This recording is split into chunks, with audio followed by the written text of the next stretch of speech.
మేకవన్నే పులులు మన చుట్టే ఉన్నాయని మరోసారి నిరూపితమైన ఘటన ఇది. చూడ్డానికి అందరూ సౌమ్యులుగానే కనిపిస్తారు. 4 మంచి మాటలు చెప్పి బోల్తా కొట్టించే ప్రయత్నం చేస్తారు. సాయం పేరుతో ఎరవేస్తారు. అదంతా నిజమే అనుకొని అమాయకంగా నమ్మారో ఇక అంతే సంగతి. జీవితాలను ఛిద్రం చేస్తారు. లిఫ్ట్ పేరుతో అర్ధరాత్రి ఓ ఆడబిడ్డను చెరబట్టిన దారుణ ఘటన హైదరాబాద్ నడిబొడ్డున చోటు చేసుకుంది.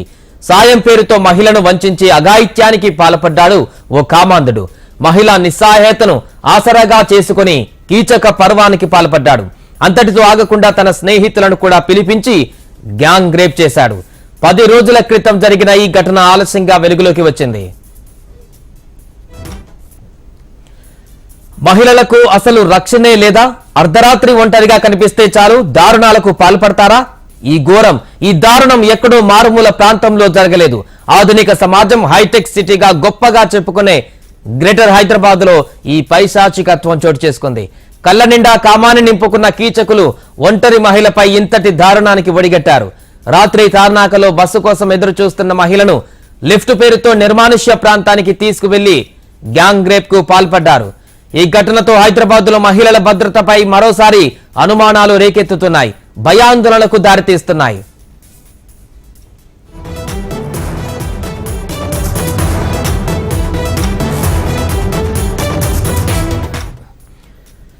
డిసెంబర్ 7న అర్ధరాత్రి ఈ ఘటన జరిగినట్లుగా పోలీసులు నిర్ధారించారు. తార్నాకాలోని బస్టాండ్ లో ఓ మహిళ బస్సు కోసం ఎదురు చూస్తోంది.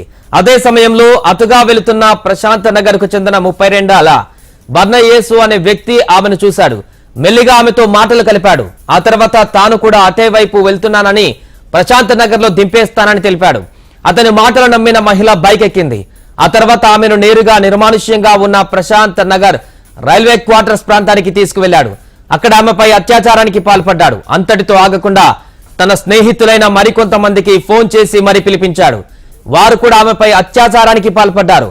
5 స్నేహితులు కలిసి ఆమెపై గ్యాంగ్ రేప్ చేశారు.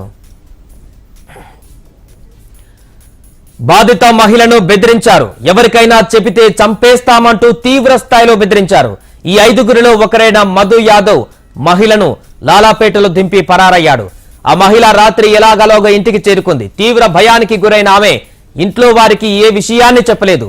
కొద్ది రోజులుగా మహిళ ఎవరితోనూ మాట్లాడకుండా ముభావంగా ఉండటాన్ని గమనించిన కుటుంబ సభ్యులు విషయం ఏంటని ఆరా తీశారు.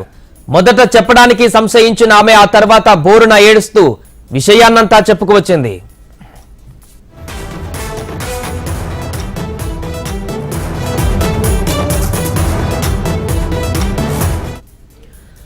బాధితురాలు తల్లిదండ్రులు వెంటనే లాలాపేట పోలీస్ స్టేషన్ లో కేసు నమోదు చేశారు. దీనిపై వెంటనే విచారణ చేపట్టిన పోలీసులు మహిళ చెప్పిన ప్రాంతంలో ఉన్న సీసీటీవీ ఫుటేజీలను పరిశీలించి 10 రోజుల్లోనే నిందితులను అరెస్టు చేశారు. ప్రధాన నిందితుడి స్నేహితులైన ప్రశాంత్, మధుసూదన్, రోహిత్, తరుణ్లను అదుపులోకి తీసుకుని రిమాండ్కు తరలించారు. ప్రధాన నిందితుడైన